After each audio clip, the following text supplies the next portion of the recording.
அன்பான நேயர்களே, போகர் 7000 என்கிற நூலில் போகர் பெருமகனார் போகர் மிக சிறந்த ஒரு ஞானி சித்தர் பெருமான் நவபாஷான சிலையை வடிவமைத்த அற்புதமான ஒரு சித்தர்.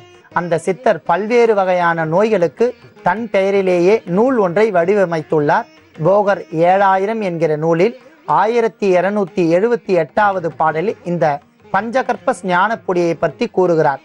மண்டலம்தான் ஒருவர் பஞ்சகற்ப ஸ்நான பொடியை தேய்த்து குளித்தார்களானால் தோல் நோய், வெட்டை, காங்கை இவையெல்லாம் தீர்ந்து கண் ஒளி பெறும் என்கிறார். தோல் நோய் தீர்ந்துவிடும், உடல் வெட்டை படிப்படியாக தணிந்துவிடும், கண் நோய்கள் அனைத்தும் தீர்ந்துவிடும், கண்களில் உள்ள வெள்ளெழுத்து மாறிவிடும். மேலும் ரெட்டினா பிக்மெண்டோசா என்று சொல்லக்கூடிய ஆங்கிலத்தில் கண் வியாதியை பூரணமாக நீக்கக்கூடிய அற்புதமான ஒரு ஸ்ஞான பொடி இந்த பஞ்சகற்ப ஸ்ஞான பொடி. இவற்றை நாம் மிக எளிதாக பயன்படுத்தலாம். நன்றாக கொதித்துவிட்ட அந்த பாலில் பஞ்சகற்ப ஸ்ஞான பொடிகள் நன்றாக கலந்து விட்டபடியால் இப்போது வடிகட்டாமல் எடுத்துக்கொள்ளலாம்.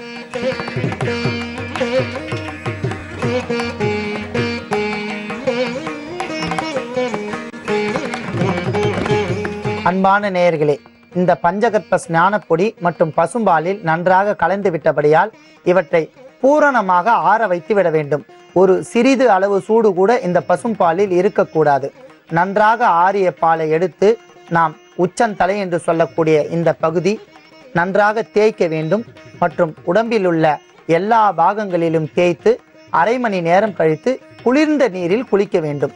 வெந்நீரில் அல்ல, நன்றாக குளிர்ந்த நீரில் குளித்து வந்தோமானால் உடல் காங்கை, உடல் வெட்டை, கபாலச்சூடு மற்றும் யோகிகள் மற்றும் ரிஷிகள் தவம் செய்கிறவர்களுக்கு ஏற்படக்கூடிய கொப்பளங்கள் படிப்படியாக மறைந்து அவர்களுக்கு ஞான நிலை எய்தும். இது ஒரு ஆன்மீகம் கலந்த மருத்துவம்.